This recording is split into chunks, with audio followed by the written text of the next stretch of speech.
গাইবান্ধা জেলার গোবিন্দগঞ্জ উপজেলার পিয়ারাপুর সরকারি প্রাথমিক বিদ্যালয়ের প্রধান শিক্ষক ABM সাইফুদ্দিন সরকারের অবসরজনিত বিদায় সংবর্ধনা অনুষ্ঠান শেষে তাকে গাড়ি বহর করে তার বাড়িতে নিয়ে যাওয়া হচ্ছে। বিশাল শিক্ষকবৃন্দের অংশগ্রহণে আজকের এই বিশাল সংবর্ধনা আপনারা দেখতে পাচ্ছেন।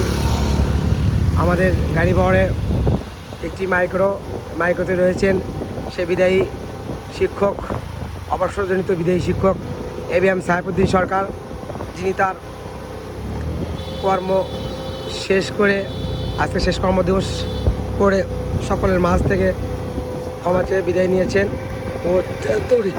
উনি অত্যন্ত দক্ষ, অভিজ্ঞ এবং ভালো মানুষ এবং শিক্ষক বান্ধব, শিক্ষার্থী বান্ধব শিক্ষক ছিলেন।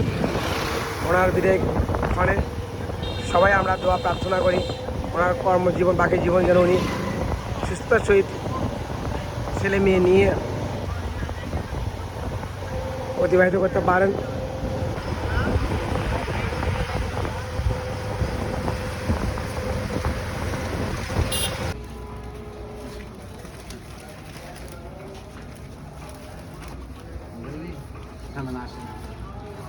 সহজ